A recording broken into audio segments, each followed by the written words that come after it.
Muy buenos días Miami, muy buenos días a todo el sur de la Florida.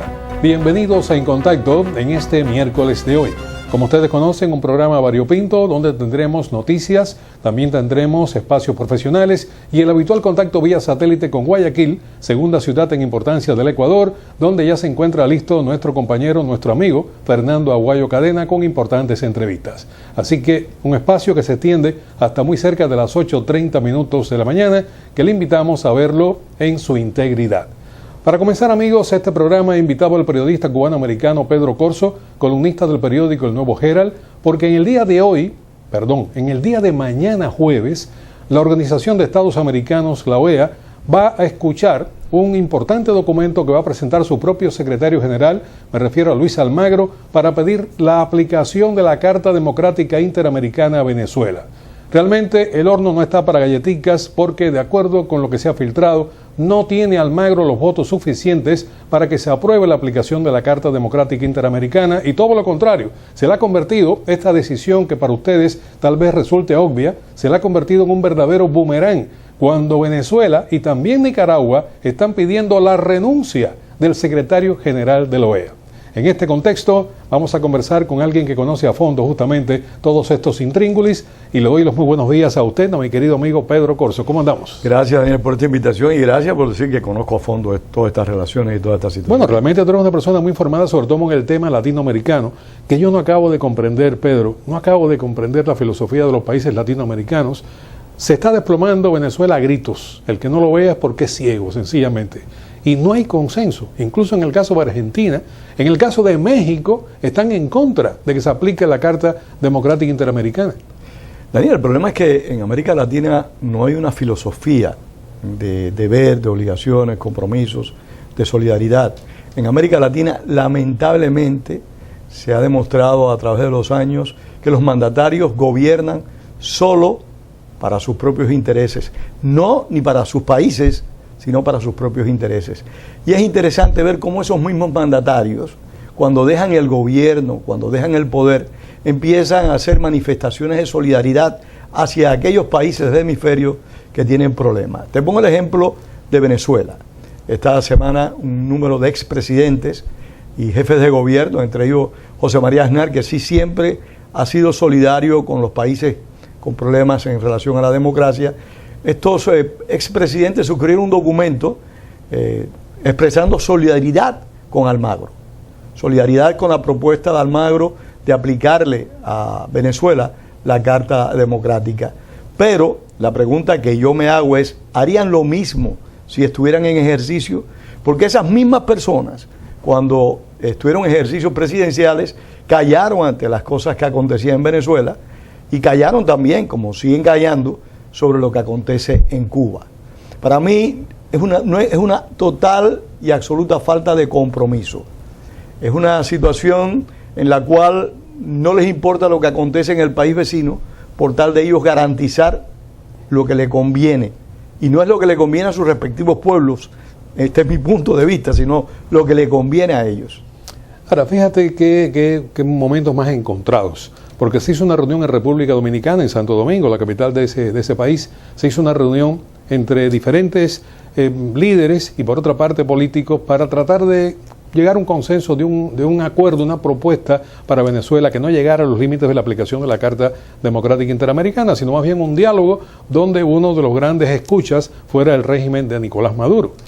Y se reunieron allí, que por cierto van a hablar hoy en la OEA, 3 importantes expresidentes. Me refiero a Rodríguez Zapatero, me refiero a Leonel Fernández de la propia República Dominicana y a Martín Torrijos de Panamá. Permíteme una interrupción. Sí. 3 importantes presidentes que fueron y han sido aliados del gobierno venezolano. Bueno, tanto es así. Ninguno de los 3, en ningún momento en el pasado, asumieron posiciones críticas hacia el gobierno de Venezuela. Tienes toda la razón. No hay entre ellos balance. O sea, yo aprecio que ese intento simplemente fue tratar de sacarle las castañas al fuego al gobierno de Venezuela, no generar una solución al serio problema que padece ese país. Estoy totalmente de acuerdo contigo porque hacia ahí justamente iba. Estos tres expresidentes, no, todo lo contrario, sí, lo bueno es que hay un diálogo. Estos 3 expresidentes, desde mi punto de vista, con la participación de Estados Unidos, porque en esa reunión también estuvo el secretario de Estado norteamericano John Kerry. Y sorprendentemente se entrevistó con la canciller venezolana. Hasta hicieron fotos. Es algo que es incomprensible. Totalmente incomprensible. Por un lado la critican y por otro lado llegan a conversaciones. Exacto, son puntos totalmente que chocan, encontrados. Pero en el día de hoy, estos mismos 13 presidentes van a ir a Washington, al seno de la OEA, para convencer a los países que todavía no están convencidos que primero habría que desatar un diálogo con el régimen de Maduro y darle esa oportunidad. ¿A ti no te parece que la gestión es que están tratando de que gane tiempo el régimen de Maduro para que no se celebre el revocatorio este año? Estoy totalmente de acuerdo contigo, creo que ese es el plan. Y es un plan lamentable, perdón, es un plan doloroso para los demócratas venezolanos que están haciendo un trabajo muy importante, muy serio, con mucha firmeza y con mucho coraje, porque hay un aspecto que se aborda muy pocas veces, y es que en Venezuela el gobierno criminaliza a la oposición, aunque la permite, no es el caso de lo que acontece en Cuba. Siempre sobre el opositor pende la posibilidad de que lo acusen de cualquier cosa y que lo encierren, como ocurrió con Leopoldo López, como ocurrió con Ledesma y como ha ocurrido con tantos otros hombres y mujeres que están encerrados y como dice el déspota de Diosdado Cabello, no son presos políticos, sino que son políticos presos. No sé cuál es la diferencia, pero el problema es que en Venezuela se criminaliza la política y eso es algo extremadamente doloroso que los demócratas del continente deberían denunciar. Yo creo que la OEA, una vez más, que por primera vez su secretario general en los últimos años, porque hay que recordar la posición de José Miguel Insulza, que siempre fue favorable a los déspotas, siempre fue favorable a los países del ALBA, que asumió una posición muy firme cuando el golpe de Estado de Honduras, pero en todo lo demás asumió siempre una actitud complaciente hacia los gobiernos del ALBA o cualquier gobierno de izquierda de América Latina, aunque no estuviera en el ALBA. La posición de Almagro, y yo lo tengo que decir con todo respeto, para mí es incomprensible, y lo hemos comentado en más de una oportunidad.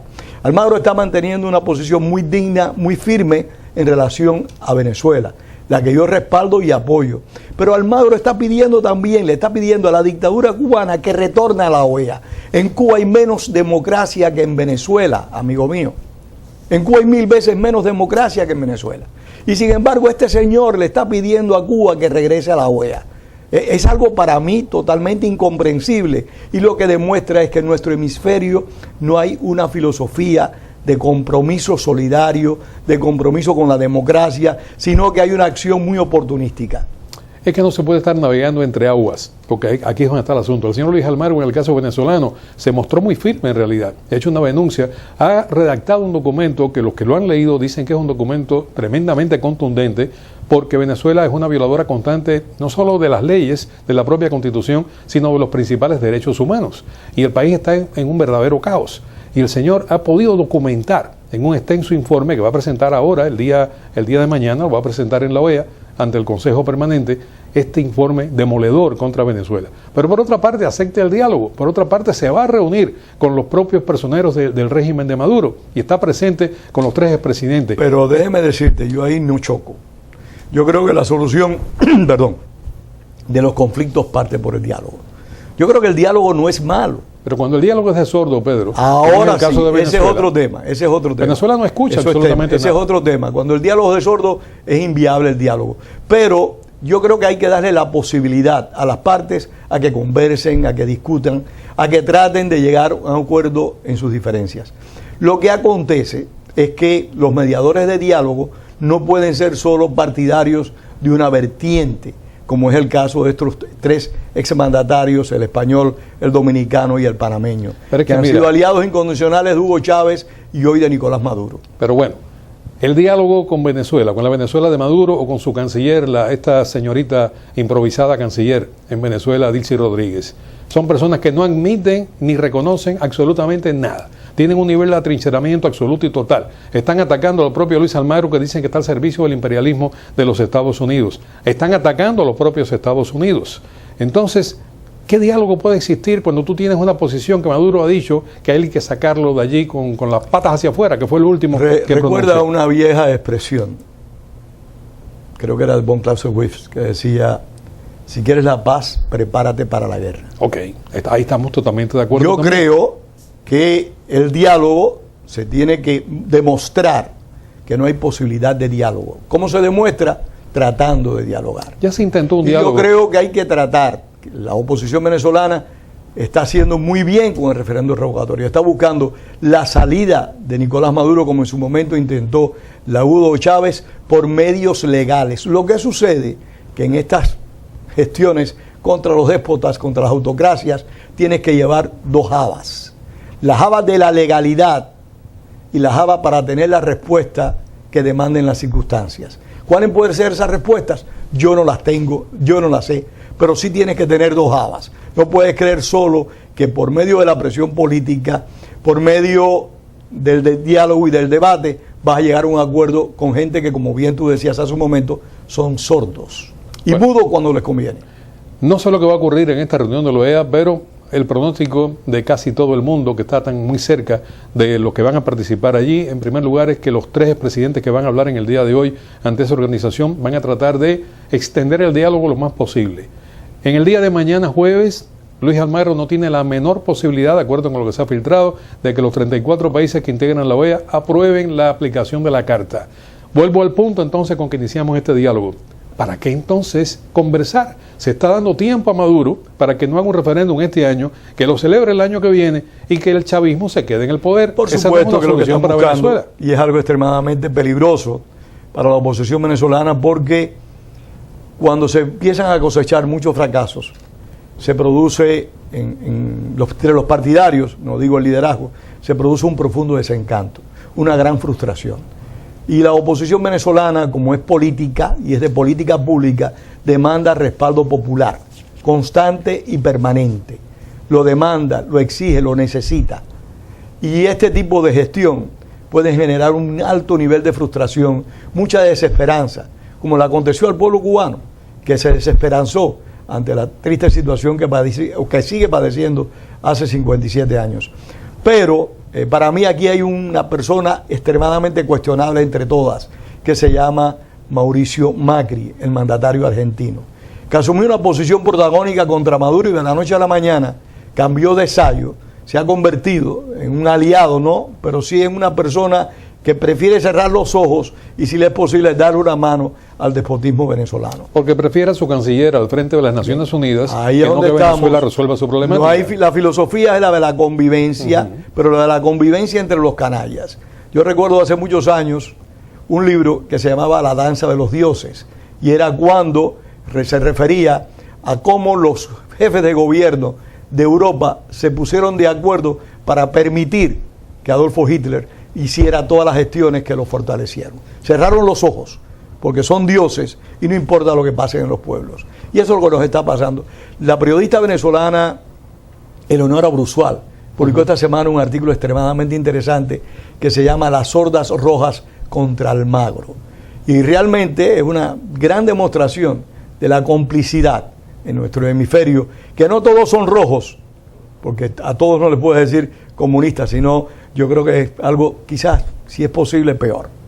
Bueno, para beneficio de usted, amigo televidente, que tal vez no comprende la posición que nombraba Pedro Corso sobre Argentina, lo cierto es que el señor Macri, que fue un duro crítico del madurismo y del chavismo, ahora pretende que la canciller de su país asuma la Secretaría General de Naciones Unidas. Y, por cierto, necesita los 34 votos de los países que integran la Organización de Estados Americanos. Porque la diplomacia petrolera que inauguró Hugo Chávez, como la diplomacia del chantaje, el temor y la intimidación que desarrolló Fidel Castro en Naciones Unidas, en muchos países y en América Latina en particular, le dan unos votos cautivos tanto a Hugo Chávez como al gobierno, a Hugo Chávez no, a Nicolás Maduro, sí, como al gobierno cubano. Es lo mismo, sí. Es verdad que sí, es lo mismo, el error está de más.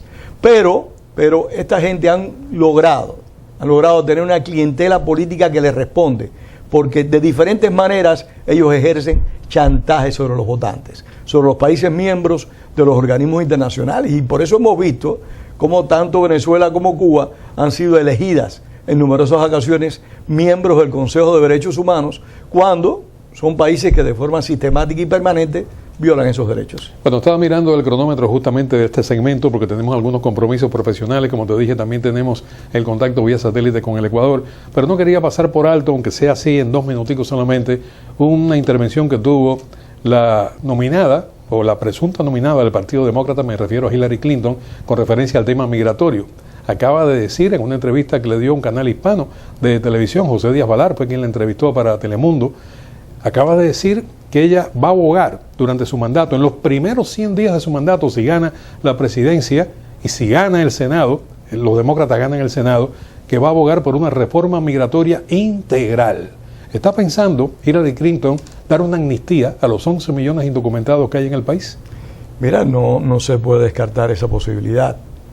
El problema migratorio hay que resolverlo, evidentemente, y yo creo que cualquiera de las personas que son candidatas, que salgan electas, deben comprometerse a buscar una solución. Lo que pasa es que tiene que ser una solución que satisfaga las necesidades de este país, que es lo importante, no que resuelva problemas, este es mi punto de vista, que realmente son en ocasiones generados por facciones que lo que tratan de pescar en ríos revueltos.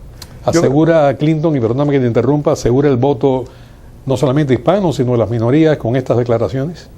Sí, de todos modos yo creo que en relación a Trump, ella tiene ese voto ya asegurado, porque de los dos ha sido la que más ha demostrado tener interés en dar una solución a ese problema.